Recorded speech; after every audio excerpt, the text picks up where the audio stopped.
Halo teman-teman, buat kalian yang bingung bagaimana sih alur pendaftaran tanah untuk pertama kali, nah simak video ini baik-baik ya. Jadi, pertama-tama pemohon datang ke loket ATR BPN setempat untuk melakukan permohonan sertifikat tanah. Kemudian, pemohon mengambil antrian dan menunggu di ruang tunggu yang sudah disediakan. Setelah itu, pemohon bertemu dengan petugas loket dan nantinya akan dijelaskan persyaratan apa saja yang harus dilengkapi. Jadi, pemohon yang ingin mengajukan permohonan pengukuran bidang tanah harus melengkapi syarat-syarat sebagai berikut. 1. Formulir permohonan pengukuran bidang tanah sudah diisi dan ditandatangani pemohon di atas materai. 2. Surat kuasa apabila dikuasakan. 3. Fotokopi identitas pemohon dan SK bila dikuasakan. 4. Fotokopi PBB berjalan. 5. Fotokopi KTP seluruh saksi yang diformulir permohonan. 6. Fotokopi surat kepemilikan tanah dari awal hingga akhir. Jika sudah dilakukan, maka petugas akan mengantrikan surat SPS dan pemohon bisa melakukan pembayaran di bank atau kantor pos terdekat.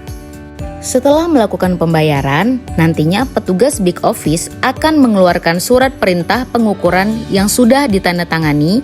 Kemudian, petugas ukur akan mengukur bidang tanah dan didampingi oleh pemilik tanah dan saksi, dengan terlebih dahulu mengecek patok batas sesuai dengan hasil foto Bitalkin pada permohonan yang nantinya proses ini akan menghasilkan produk pertanahan berupa peta bidang tanah atau PBT. Kemudian, pemohon kembali ke loket untuk mengambil PBT yang sudah diterbitkan. Nah, selanjutnya pemohon datang kembali ke loket untuk melengkapi berkas permohonan SK dengan menyerahkan PBT yang sudah diperoleh dengan melengkapi syarat-syarat sebagai berikut. 1. Formulir surat kuasa. 2. Peta bidang tanah. 3. SK apabila dikuasakan. 4. Fotokopi identitas pemohon, KTP maupun KK. 5. Fotokopi PBB tahun berjalan. 6. Fotokopi KTP seluruh saksi. 7. Dan asli surat-surat kepemilikan tanah dari awal hingga terakhir. Setelah berkas lengkap diterima oleh petugas loket, maka petugas loket akan mengantrikan ke aplikasi pertanahan sehingga keluar SPS atau surat perintah setor. Jika sudah melakukan pembayaran ke bank atau kantor pos, kemudian Big Office akan mengeluarkan surat tugas. Setelah itu, nantinya Big Office akan memberikan konsep surat tugas untuk petugas pemeriksa tanah oleh panitia yang akan turun ke lapangan. Kemudian dari hasil pemeriksaan tanah akan diterbitkan SK dan juga pemberian hal atas tanah oleh kepala kantor pertanahan setempat.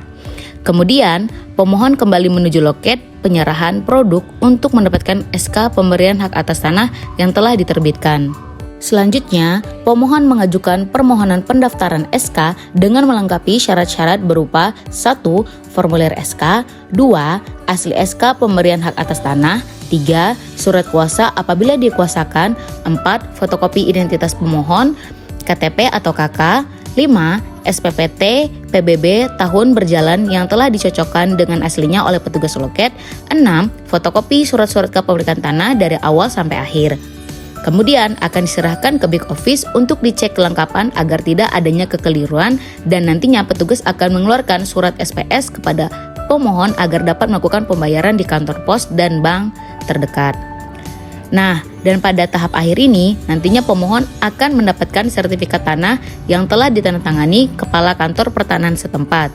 Kemudian pemohon menuju loket pelayanan kantor pertanahan untuk mengambil sertifikat tanah. Nah, gimana nih teman-teman? Mudah bukan? Jadi jangan lupa daftarkan tanah kalian untuk mendapatkan sertifikat atas nama kalian agar nantinya dapat menghindari hal-hal yang tidak diinginkan. Terima kasih.